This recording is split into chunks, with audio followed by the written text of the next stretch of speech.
Hey everyone, Jane back with another crochet technique tutorial. Today we're talking joining our squares. There's so many ways to do this, so I'm actually going to make this into a series because I have at least 5 different methods I use and I'm sure there are many more. I worked this square in worsted weight yarn with a 5mm hook, and I'll be using the same yarn for the seam, but I'm going to go up to a 6mm hook just to give my seam a little space as I'm working 2 pieces together that will create a bit of bulk on the wrong side. You want your seam to have some give to it, but still keep a cohesive look with your squares. There's no hard and fast rule here, just experiment with what works best for you. And if you're interested in this square, I'll have a tutorial for that as well. I'll leave the info for that in the description below.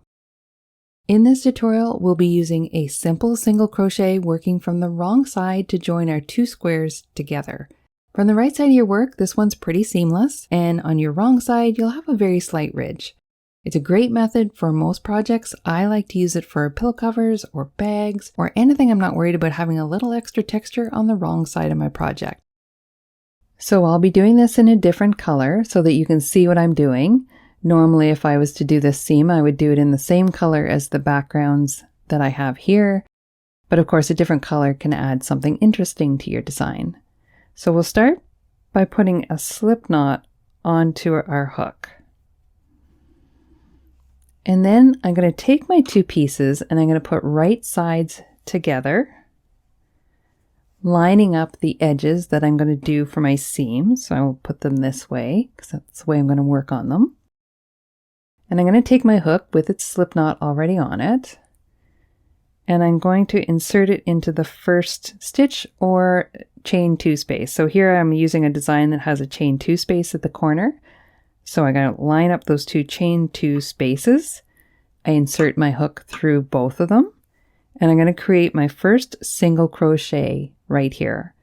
So I'm going to yarn over the hook, pull it through, 2 loops on the hook, yarn over and pull through, and that's my first single crochet for my seam.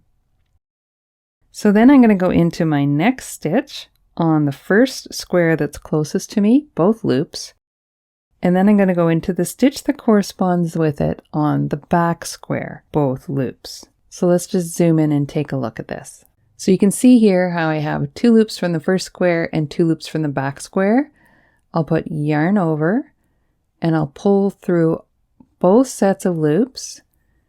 I have 2 loops on the hook and then yarn over and pull through both. And that creates my second single crochet.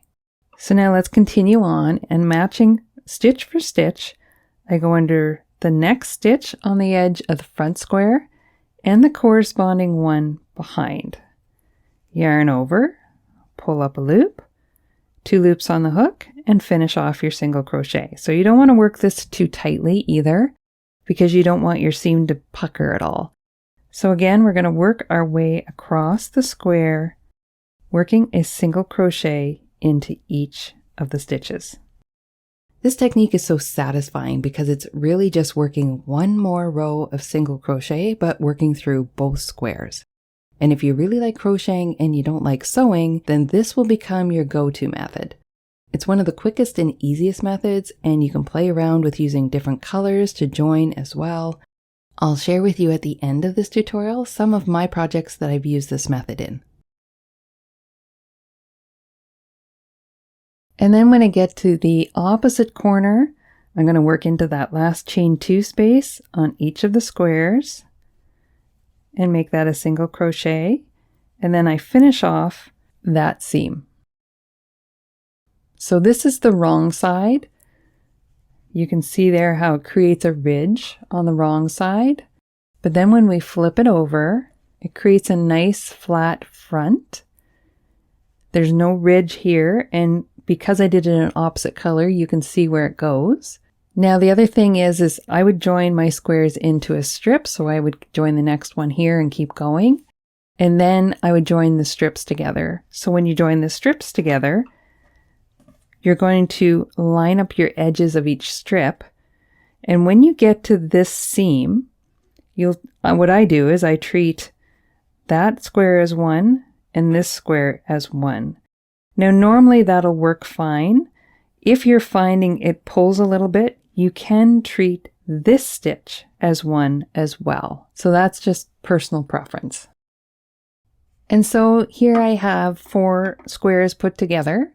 So you can see here that I joined these 2 together to make a strip, and then these 2 together to make a strip, and then I joined them together and I created right in here, I treated that seam like it's a stitch as well, and it puts this nice square together nicely, and you get a nice flat look on this side. And on this side, it does have more texture with ridges, and that's something to take into consideration for reversible items such as blankets. There are other seam methods that may work better for those. We'll get to those in other tutorials, so you can check the description below for a list of other methods as I release the videos. Now, I told you I would show you some ways in which I use the seam in my projects with color. These bags are made using my Easy Breezy Square, and I've joined them using this method with contrasting colors. This first bag I joined using just black yarn. Because there are already so many colors in the squares, I decided to use the black as a unifying color. Now, this other bag I used different colors on each seam, as the off-white in the squares was already a unifying color, so the contrasts give it even more interest. I also love quilts, especially crazy patch quilts, with their hand stitch look, and I often draw inspiration from them for my crocheted projects. If I turn this bag inside out, you can see the ridge created by the single crochet, but usually I like to line my bag, so in that case you wouldn't see this wrong side at all. If you look closely on the right side, here is where the different colors meet up, and it creates a nice little square where each color starts and stops. So there you have the single crochet seam. If you're looking for more info on the square I used in this video and the bag projects, I'll drop links in the description below where you can find those. If you enjoyed the video, please give it a thumbs up and subscribe to my channel so you don't miss any of these tutorials. Thanks so much for crocheting with me, and I'll see you next time.